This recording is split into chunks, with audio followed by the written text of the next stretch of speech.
Muito boa noite, meus amigos, minhas amigas. Muito bom estarmos juntos, muito bom permanecermos juntos, muito bom estudarmos e nos abrirmos juntos para a vida. Hoje viemos falar exatamente dessa certeza que o estudo espiritual nos traz. Há uma lei de atração. Há uma lei de sintonia que nos traz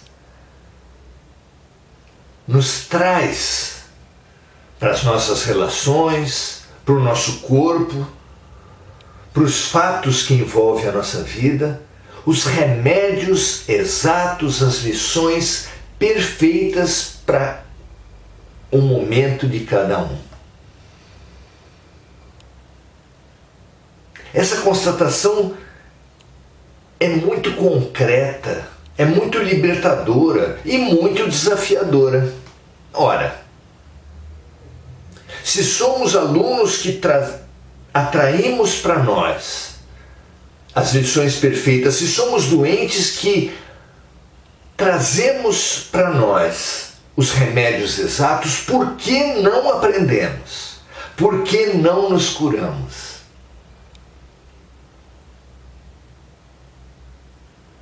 Porque, disse o profeta e confirmou Jesus, tendo olhos, não vemos, tendo ouvidos, não ouvimos. Não adianta o sol banhar todas as casas. Se os habitantes não abrirem as janelas, as casas permanecerão escuras. Não adianta Buda, Lao Tse, Ernest Trismegisto, Sócrates, João Batista, Jesus, Francisco de Assis, Chico Xavier. Não adianta os melhores luminares virem até nós. Se nós não abrirmos as janelas do nosso ser para a luz, continuaremos escuros, continuaremos entregues às nossas sombras.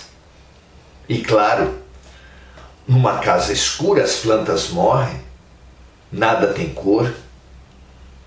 As pessoas trombam umas com as outras, quebram as coisas, se machucam.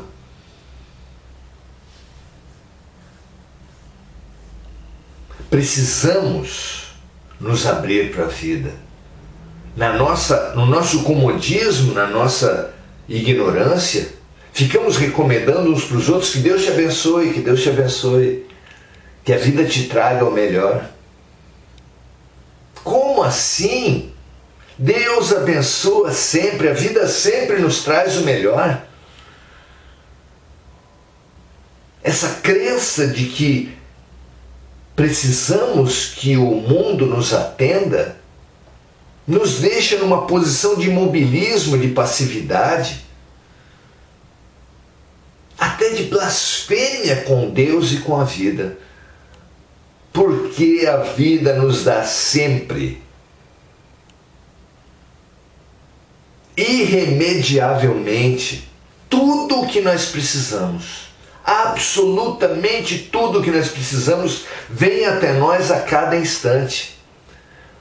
O que nos falta não é a bênção de Deus, não é o atendimento do alto da vida às nossas necessidades. Tudo precisamente no momento, na quantidade, no ritmo que nós precisamos, vem até nós. Quando nós compreendemos que o que nos falta é abrir as janelas do nosso coração e da nossa mente, nos curarmos da cegueira e da surdez espiritual que nos impede de acessar a riqueza da vida, saímos da posição de vítima, de injustiçados, de alienados do bem, de carentes das bênçãos de Deus, posição mentirosa, ilusória e paralisante, para a posição verdadeira, estimulante, curadora que é situar em nós mesmos, na nossa falta de disponibilidade para a vida, o problema transcendental, o problema central de nossas vidas. Situados assim, precisamos perguntar para nós mesmos e para a vida o que fazer para nos curar da cegueira e da surdez voluntárias. O que precisamos fazer para vencer a paralisia, para vencer as portas fechadas, as janelas fechadas para o sol, que sempre esteve, está e sempre estará disponível para nós? Como fazer para nós estarmos disponíveis para a luz, para a vida, para Deus?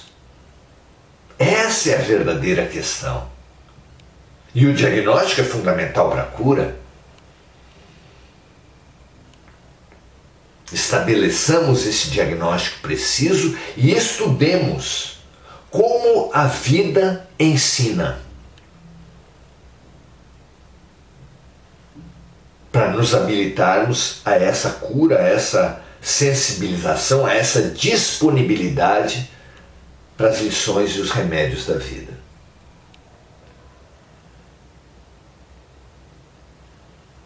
Não é à toa que os profetas, que Jesus, que o Espiritismo possuíam os fenômenos, atuavam com fenômenos, ditos milagres.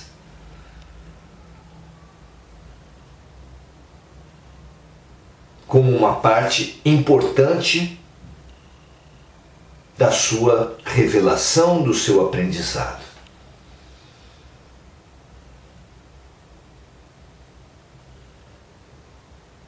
Os próprios extraterrestres sempre tiveram também a mesma inserção. Há fenômenos que chamam a atenção de todos.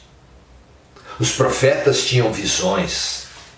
Jesus tinha os milagres, as curas. O Espiritismo surgiu com as mesas girantes e os fenômenos de materialização que escandalizavam, que chamavam tanto a atenção dos salões, das sociedades. Os extraterrestres têm a abdução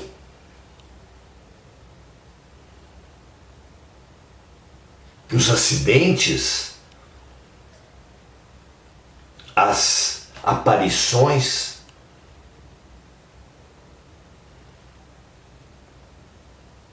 Por que as revelações espirituais têm essa parte tão importante do fenômeno? Porque somos uma humanidade primitiva. Somos uma humanidade São Tomé. Precisa ver para crer. Precisamos todos ver para crer. Acreditamos demais e só acreditamos naquilo que impressiona os nossos sentidos. A partir dali começamos a dar crédito. E mesmo assim, não todos. Não todos. Precisamente porque não temos olhos de ver e ouvidos de ouvir.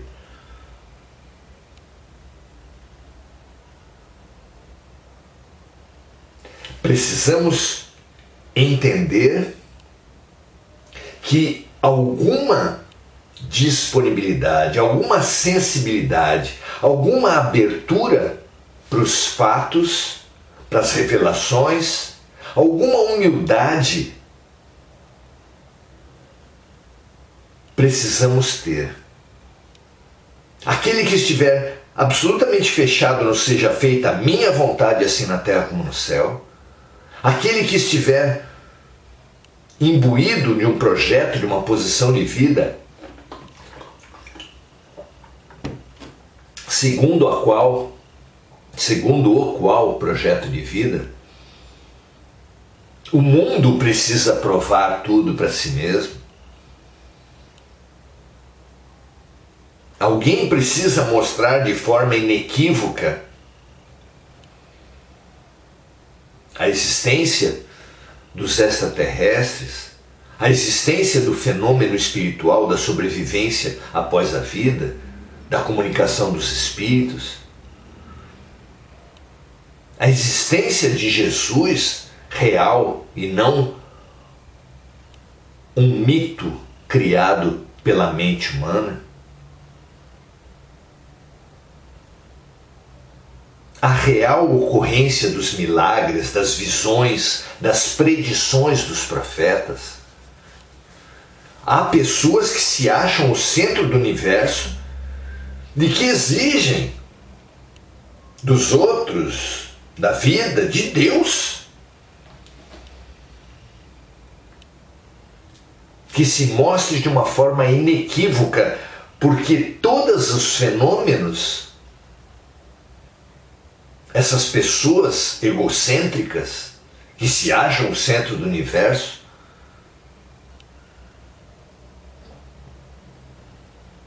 supõem destruir com a sua dúvida corrosiva. Alguma dúvida para os fenômenos é sempre boa, mas essa dúvida precisa se mesclar com alguma humildade. Sócrates, um dos maiores sábios de todos os tempos, pilar da filosofia, que por sua vez é pilar central de toda a ciência,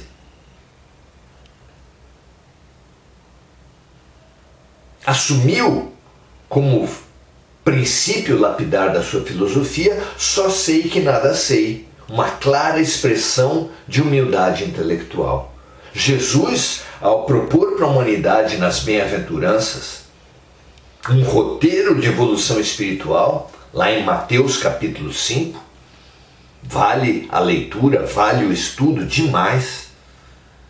Ele coloca como um primeiro passo,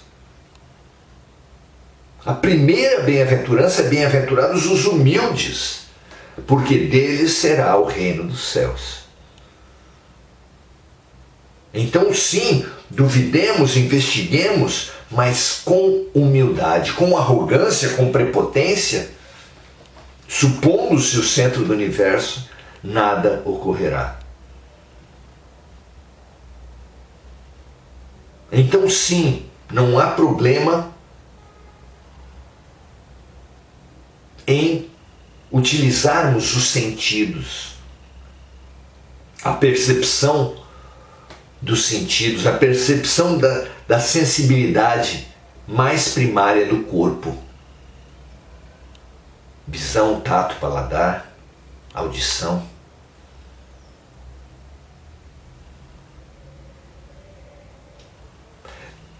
Mas banhados de humildade, com atitude da humildade, sem negar fanaticamente certos fenômenos como a ciência faz. Tão fanáticos têm sido os religiosos em relação à ciência, quanto tem sido a própria ciência em relação ao espírito. E nenhuma espécie de dogmatismo, de fanatismo, favorece o nosso estudo. Ao contrário, favorece o nosso aprendizado. Ao contrário, caracteriza a cegueira voluntária. Para avançarmos nesse ponto tão fundamental apresentado na questão 919 pelos espíritos no século XVIII, como o autoconhecimento já focado pela ciência, na psicologia e na psicanálise, autoconhecimento já referendado por Jesus há 2000 anos atrás, e 500 anos antes de Jesus já sinalizado como o grande caminho da evolução por Sócrates, e antes dele no oráculo de Delfos, e antes dele por Siddhartha Gautama, e antes dele. Todas as grandes mensagens espirituais apontam como grande caminho o autoconhecimento. E não há problema de nos autoconhecer obedecendo o fenômeno da revelação, obedecendo o método do conhecimento. Primeiro, os sentidos. Mas não podemos nos paralisar nos sentidos. Aqueles que se escravizam aos sentidos são incoerentes entre si. Quem diz que precisa ver para crer, quem diz que só o que for comprovado pelos seus sentidos existe, acaso esses não acreditam na eletricidade? Não acreditam na radioatividade? Não acreditam na conexão de satélite? Nada disso impressiona os sentidos. Alguém pode falar, mas impressiona nas suas consequências? Sim, mas nas suas consequências Deus também impressiona os sentidos. Porque um efeito inteligente como nós mesmos só pode ter como causa uma causa também inteligente.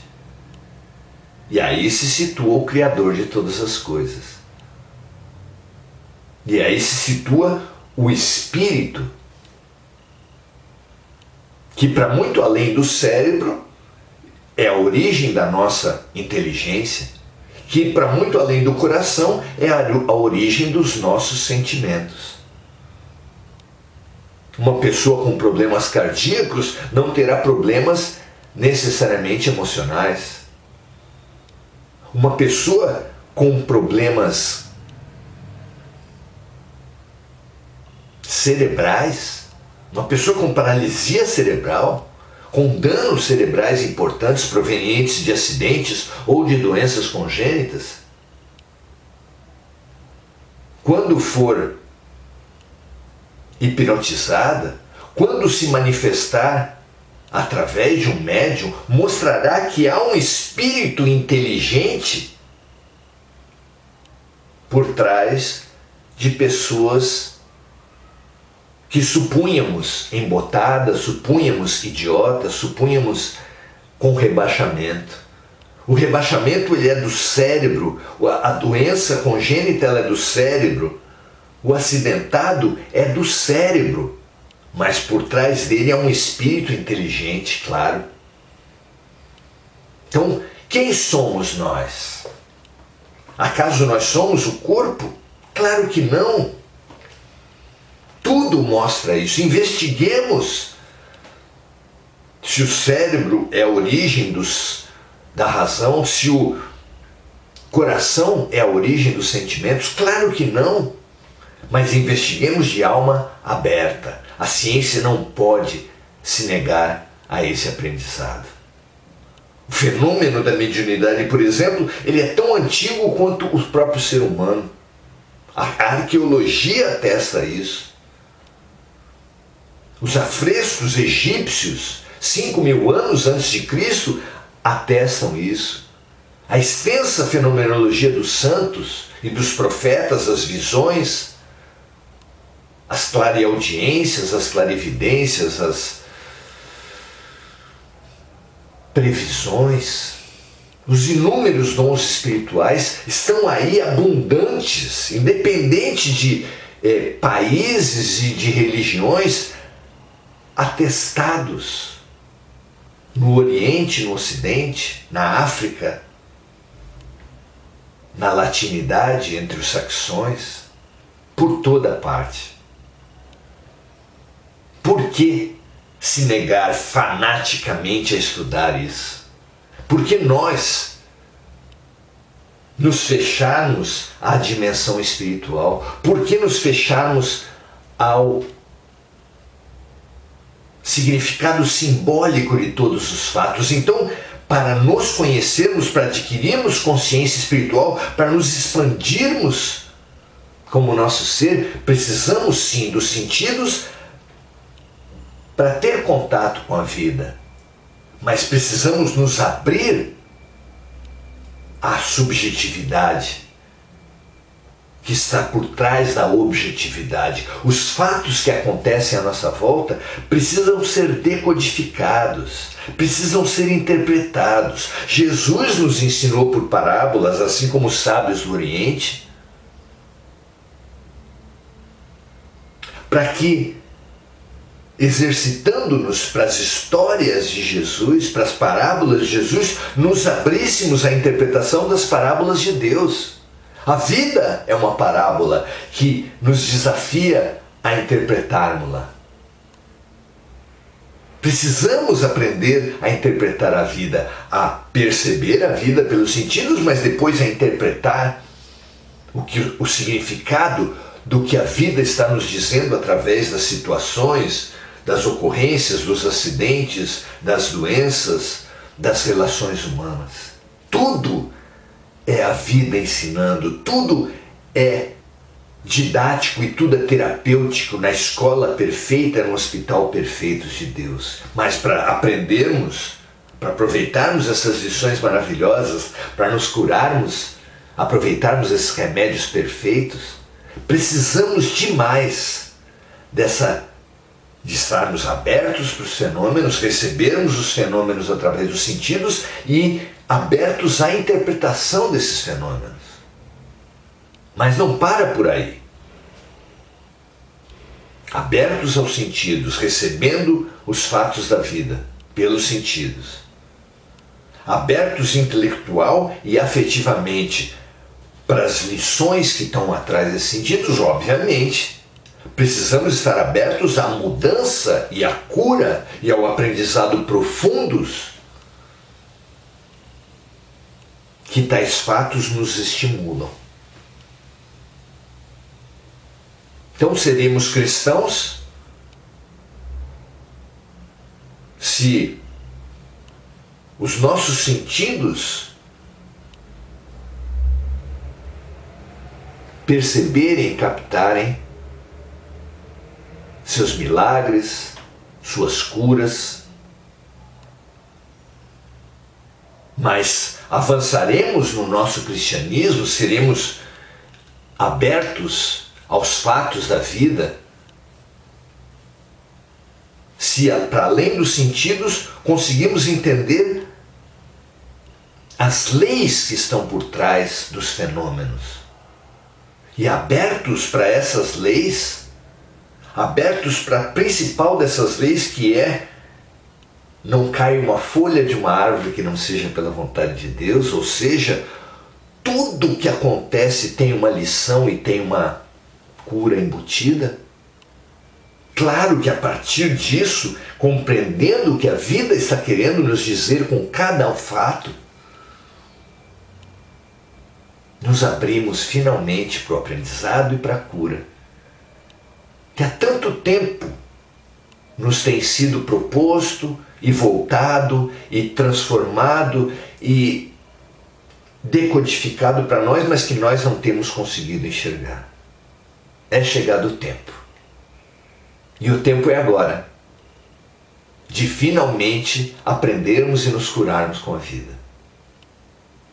Será que nesse último momento, nessa última chance que a vida nos dá, nesse final de transição planetária, nós finalmente teremos olhos de ver e ouvidos de ouvir? Por isso Jesus ensinou paz na terra aos homens, aos seres de boa vontade. Sejamos nós, esses que olham para a vida, olham para os fenômenos, olham para os fatos sem preconceito, sem dogmas, com boa vontade, para, usando sim a razão, mas usando sim também a sensibilidade, percebermos, decodificarmos, aprendermos com eles e nos transformarmos com o aprendizado. Que assim seja para todos nós.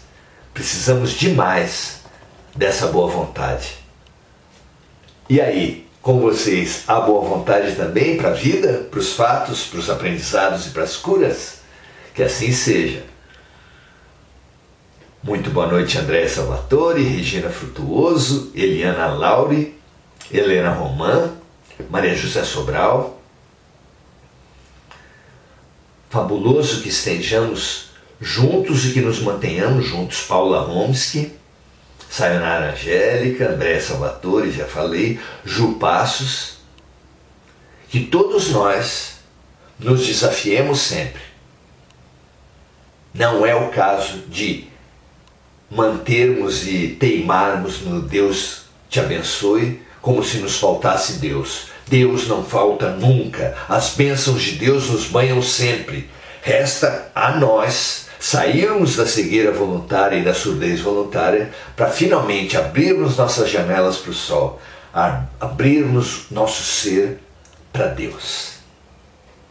Que assim seja para vocês e para mim, o quanto antes. Amanhã, sábado, estaremos novamente às 18 horas. Assim seja para todos nós. Até amanhã. Abra-se para a vida. Compartilhe se você entender que isso pode servir para mais alguém. Façamos parte do milagre da multiplicação. O grande milagre do bem, que precisa inundar toda a terra. Multiplique a luz, multiplique o bem. Assim seja, até amanhã, um prazer estarmos aqui aprendendo juntos. Paz e bem.